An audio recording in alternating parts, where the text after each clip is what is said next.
With the Garma Festival held over the weekend in northeast Arnhem Land, I thought it was a good time to remind everyone of the promise that Peter Dutton made. Would you commit to a referendum question on constitutional recognition of First Nations people alone in your first term of government or your second election if elected? Would you have another referendum for constitutional recognition in that term? We went to the last election and a number of elections before that with that as our policy, and that will be our policy going into the next election as well. I think it's right and respectful to recognise Indigenous Australians in the Constitution. So you'd hold another referendum? I believe very strongly, yes, I believe very strongly that it is the right thing to do. Double down. Opposition leader Peter Dutton promises to hold a new referendum in his first term if elected Prime Minister. Many people will be asking why you would spend another $450 million or so on another referendum for something First Nations people aren't actually asking for. What do you say to that? Well, I think it's the right thing and the respectful thing to do to simply acknowledge our history, and I think it's the right thing to do for Indigenous Australians. Okay, there's no backing out now.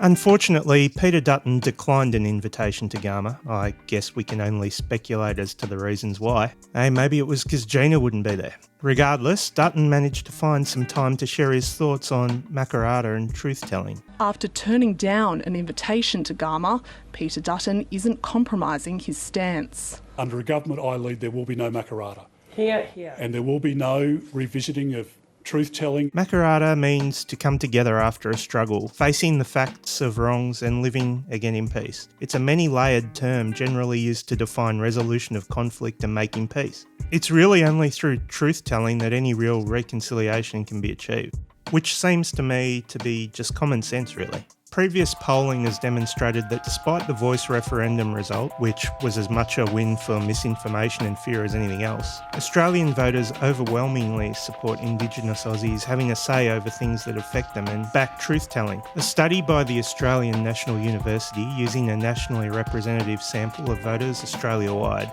found that 87% of voters thought Indigenous Australians should have a voice or say over matters that affect them. They also found that more than 80% of Australians backed formal truth-telling processes. Peter Dutton's position here has forced the Prime Minister's hand. Albanese had a political decision to make. Now, let's talk about Anthony Albanese's he's saying he's open to a Makarrata commission, in other words, a treaty and the whole truth-telling process.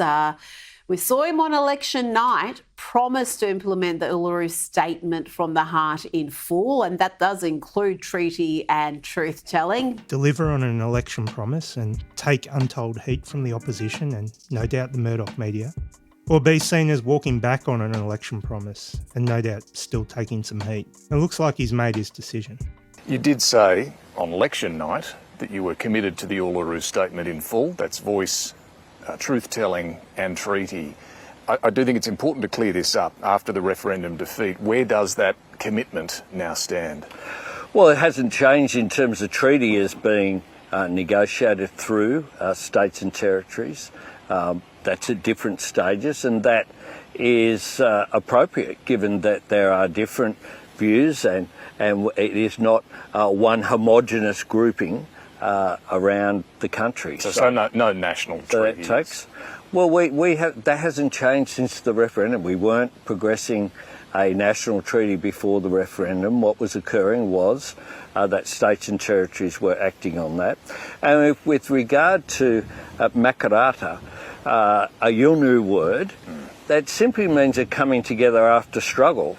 I'm somewhat perplexed at why people see that as being complex. Obviously, there has been a struggle for First Nations people. That's why we talk about closing the gap, or what is really a chasm in some areas.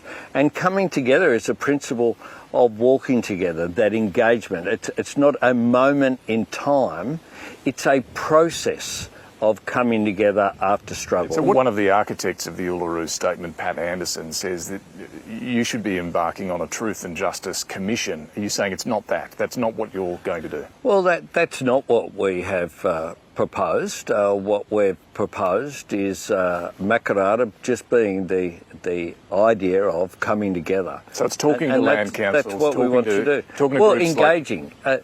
Being here is a starting point. Well, I'm not so sure about that. 12 months ago, it looks like budget was set aside to set up a commission. You've already committed money to a Makarrata process. What's that money being spent on? Why wouldn't anyone, why would someone disagree with the idea of Makarrata, which is a Yolngu word for coming together after conflict? What that's about is just advancing reconciliation. So where's the money going at the moment? And that's what it will do. Well, at the moment, what we're concentrating on is, of course, the referendum that will be coming up. Sure, but on Makarrata, nearly $1 million has been spent. That's about voice. What's that money going towards? Well, that's about establishing a structure which will happen. And prior to that, $5.8 million had been announced previously to set up an independent Makarrata commission to oversee processes for agreement making and truth-telling. So yes, it was quite clearly something that had been proposed as part of an election commitment. But the statements made by the PM today suggest that this is something that the Albanese government have since walked back on. Who knows the reasons why? So it's maybe not so much a case of not what the government have proposed, as much as a case of the government having a change of heart. Albanese can argue the nuance, as he did on Insiders, and he can fall back on the layered meaning of the term Makarrata, but his government are going to have to come up with a new approach quickly, or they'll look like they're just walking away from the issue completely. My concern here is really that politics is going to get in the way again. Whether or not the voice would have been effective or not, we'll never know. But with the way the referendum went, there was a real and reasonable fear that reconciliation was just a can to be kicked down the road, again, for future generations to work out. The way Peter Dutton has approached it seems to have triggered a nervous fence-sitting response from the government, almost as if they are hesitant to go one way or another. It makes me wonder if the can has been kicked that far down the road now that it's almost out of sight. As a politician who has built a career on stoking division, it should hardly surprise anyone that Peter Dutton would oppose coming together, truth-telling and living in peace. I mean, from where I sit, it would appear to go against everything he stands for. But I wonder what all this would mean for Dutton's promise should he, heaven forbid, find himself in the big chair. Would someone who appears so afraid of truth-telling... There will be no revisiting of truth-telling. ...be someone that you'd rely on keeping a promise? So you'd hold another referendum? I believe very strongly, yes, I believe very strongly that it is the right thing to do. Would I buy a car from him? No. Don't forget to like, comment, and subscribe.